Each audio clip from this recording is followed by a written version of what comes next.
2. In the company of devotees, March 11, 1882.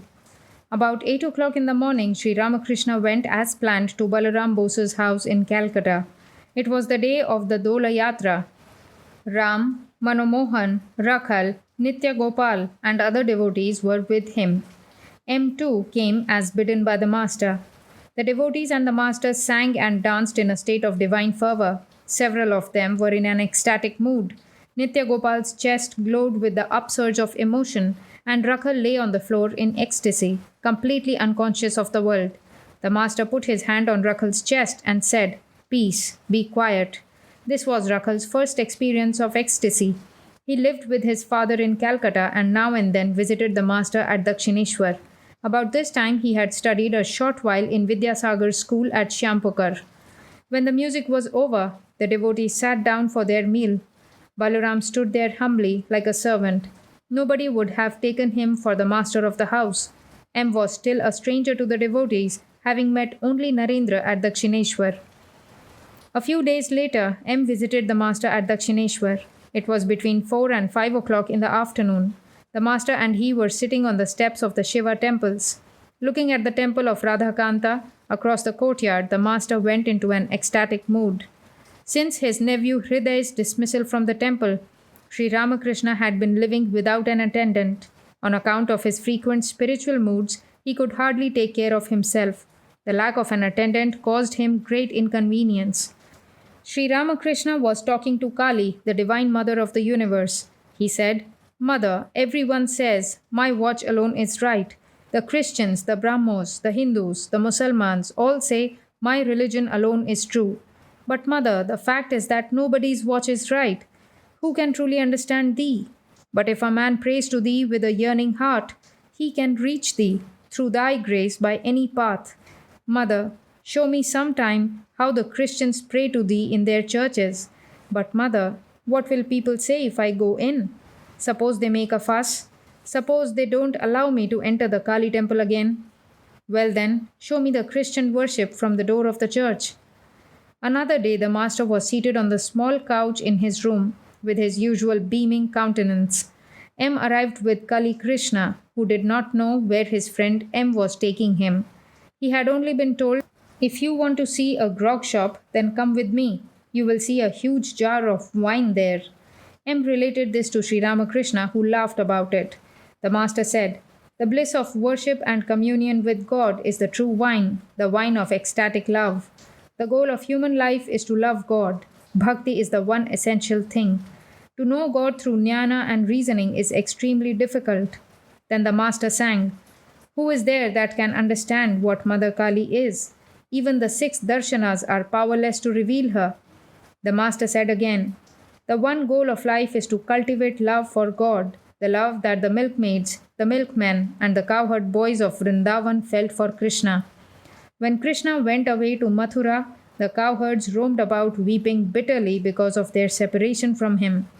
Saying this, the master sang, with his eyes turned upward. "Just now I saw a youthful cowherd with a young calf in his arms. There he stood, by one hand holding the branch of a young tree. 'Where are you, brother Kanai?' he cried, but Kanai scarcely could he utter. Ka was as much as he could say. He cried, 'Where are you, brother?' and his eyes were filled with tears. When M heard this song of the master's, laden with love, his eyes were moist with tears." April 2, 1882. Sri Ramakrishna was sitting in the drawing room of Keshab Chandra Sen's house in Calcutta. It was 5 o'clock in the afternoon. When Keshab was told of his arrival, he came to the drawing room dressed to go out, for he was about to call on a sick friend. Now he cancelled his plan. The master said to him, "You have so many things to attend to. Besides, you have to edit a newspaper. You have no time to come to Dakshineshwar, so I have come to see you. When I heard of your illness, I vowed green coconut and sugar to the Divine Mother for your recovery. I said to her, 'Mother, if something happens to Keshab, with whom shall I talk in Calcutta?'" Sri Ramakrishna spoke to Pratap and the other Brahmo devotees. M was seated nearby. Pointing to him, the master said to Keshab, "Will you please ask him why he doesn't come to Dakshineshwar anymore? He repeatedly tells me he is not attached to his wife and children." M had been paying visits to the master for about a month. His absence for a time from Dakshineshwar called forth this remark. Sri Ramakrishna had asked M to write to him if his coming were delayed. Pandit Samadhyayi was present. The Brahmo devotees introduced him to Sri Ramakrishna as a scholar well versed in the Vedas and the other scriptures. The master said, "Yes, I can see inside him through his eyes, as one can see the objects in a room through the glass door." Trilokya sang. Suddenly the master stood up and went into samadhi, repeating the mother's name. Coming down a little to the plane of sense consciousness, he danced and sang. "I drink no ordinary wine, but wine of everlasting bliss. As I repeat my mother Kali's name, it so intoxicates my mind that people take me to be drunk. First, my guru gives molasses for the making of the wine. My longing is the ferment to transform it. Knowledge, the maker of the wine, prepares it for me then. And when it is done, my mind imbibes it from the bottle of the mantra. Taking the mother's name to make it pure, drink of this wine, says Ram Prasad, and the four fruits of life are yours." The master looked at Keshab tenderly as if Keshab were his very own. He seemed to fear that Keshab might belong to someone else, that is to say, that he might become a worldly person. Looking at him, the master sang again. "We are afraid to speak, and yet we are afraid to keep still. Our minds, O Radha, half believe that we are about to lose you. We tell you the secret that we know, the secret whereby we ourselves and others, with our help, have passed through many a time of peril. Now it all depends on you." Quoting the last part of the song, he said to Keshab, "That is to say, renounce everything and call on God. He alone is real, all else is illusory. Without the realization of God, everything is futile. This is the great secret." The master sat down again and began to converse with the devotees. For a while he listened to a piano recital, enjoying it like a child. Then he was taken to the inner apartments, where he was served with refreshments, and the ladies saluted him. As the master was leaving Keshab's house, the Brahmo devotees accompanied him respectfully to his carriage. Sunday, April 9, 1882. Sri Ramakrishna was seated with his devotees in the drawing room of Ramakrishna Mukherjee's house in Calcutta. It was between 1 and 2 o'clock in the afternoon. Since Colonel Vishwanath lived in that neighborhood, the master intended to visit him before going to see Keshab at the Lily Cottage. A number of neighbors and other friends of Pran Krishna had been invited to meet Sri Ramakrishna. They were all eager to hear his words. "Master, God and His glory. This universe is His glory. People see His glory and forget everything. They do not seek God, whose glory is this world. All seek to enjoy woman and gold. But there is too much misery and worry in that. This world is like the whirlpool of the Vishalakshi. Once a boat gets into it, there is no hope of its rescue. Again, the world is like a thorny bush. You have hardly freed yourself from one set of thorns before you find yourself entangled in another. Once you enter a labyrinth, you find it very difficult to get out. Living in the world, a man becomes seared, as it were." A devotee: "Then what is the way, sir?" Master: "Prayer and the company of holy men. You cannot get rid of an ailment without the help of a physician. But it is not enough to be in the company of religious people only for a day. You should constantly seek it, for the disease has become chronic. Again, you can't understand the pulse rightly unless you live with a physician. Moving with him constantly, you learn to distinguish between the pulse of phlegm and the pulse of bile." Devotee: "What is the good of holy company?" Master: "It begets yearning for God. It begets love of God. Nothing whatsoever is achieved in spiritual life without yearning. By constantly living in the company of holy men, the soul becomes restless for God. This yearning is like the state of mind of a man who has someone ill in the family. His mind is in a state of perpetual restlessness, thinking how the sick person may be cured. Or again, one should feel a yearning for God like the yearning of a man who has lost his job and is wandering from one office to another in search of work. If he is rejected at a certain place which has no vacancy, he goes there again the next day and inquires, 'Is there any vacancy today?' There is another way, earnestly praying to God. God is our very own. We should say to Him, O God, what is thy nature? Reveal thyself to me. Thou must show thyself to me. For why else hast thou created me? Some Sikh devotees once said to me, God is full of compassion. I said, but why should we call him compassionate? He is our creator. What is there to be wondered at if he is kind to us? Parents bring up their children. Do you call that an act of kindness? They must act that way. Therefore, we should force our demands on God. He is our father and mother, isn't he? If the son demands his patrimony and gives up food and drink in order to enforce his demand, then the parents hand his share over to him 3 years before the legal time.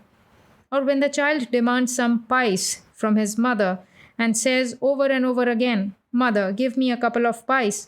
I beg you on my knees. Then the mother, seeing his earnestness and unable to bear it any more, tosses the money to him. There is another benefit from holy company. It helps one cultivate discrimination between the real and the unreal. God alone is the real, that is to say, the eternal substance, and the world is unreal, that is to say, transitory. As soon as a man finds his mind wandering away to the unreal, he should apply discrimination. The moment an elephant stretches out its trunk to eat a plantain tree in a neighbor's garden, it gets a blow from the iron goad of the driver. A neighbor. Why does a man have sinful tendencies? Master. In God's creation there are all sorts of things. He has created bad men as well as good men.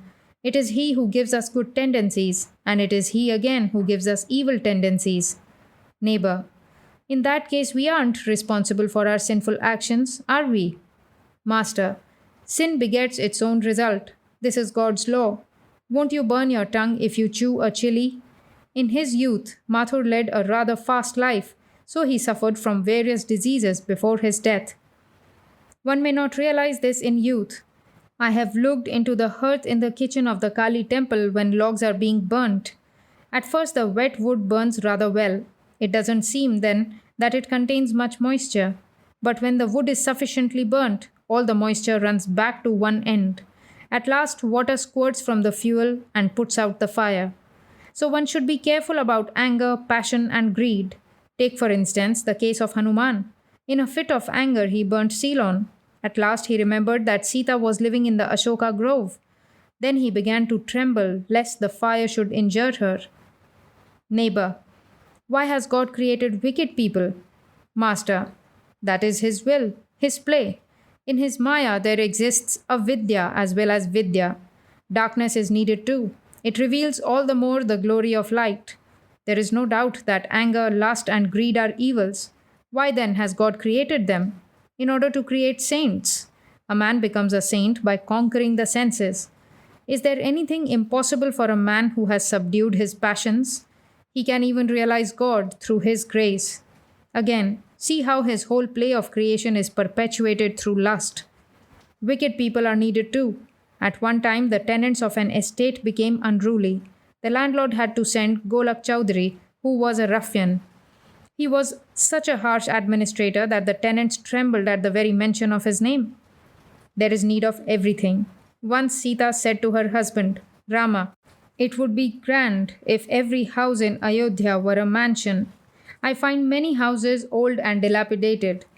But my dear, said Rama, if all the houses were beautiful ones, what would the masons do? Laughter.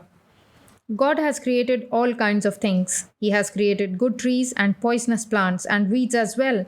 Among the animals there are good, bad, and all kinds of creatures, tigers, lions, snakes, and so on. Neighbor. Sir, is it ever possible to realize God while leading the life of a householder? Master. Certainly, but as I said just now, one must live in holy company and pray unceasingly. One should weep for God. When the impurities of the mind are thus washed away, one realizes God. The mind is like a needle covered with mud, and God is like a magnet. The needle cannot be united with the magnet unless it is free from mud. Tears wash away the mud, which is nothing but lust, anger, greed, and other evil tendencies, and the inclination to worldly enjoyments as well. As soon as the mud is washed away, the magnet attracts the needle, that is to say, man realizes God. Only the pure in heart see God. A fever patient has an excess of the watery element in his system. What can quinine do for him unless that is removed? Why shouldn't one realize God while living in the world?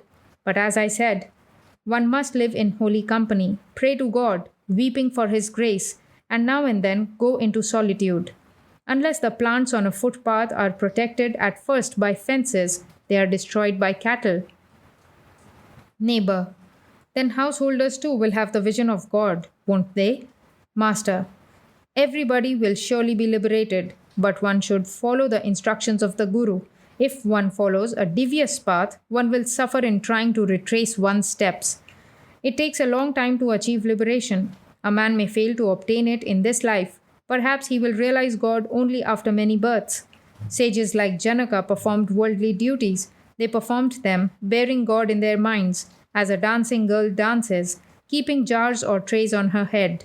Haven't you seen how the women in northwest India walk, talking and laughing while carrying water pitchers on their heads? Neighbor, you just referred to the instructions of the Guru. How shall we find him? Master, anyone and everyone cannot be a Guru. A huge timber floats on the water and can carry animals as well. But a piece of worthless wood sinks if a man sits on it and drowns him. Therefore, in every age, God incarnates himself as the Guru to teach humanity. Satchidananda alone is the Guru. What is knowledge, and what is the nature of this ego? God alone is the doer, and none else. That is knowledge. I am not the doer. I am a mere instrument in his hand. Therefore I say, O Mother, thou art the operator, and I am the machine. Thou art the indweller, and I am the house. Thou art the driver, and I am the carriage. I move as thou movest me. I do as thou makest me do. I speak as thou makest me speak. Not I, but thou, but thou. From Pran Krishna's house, the master went to Colonel Vishwanath's, and from there to the Lily Cottage.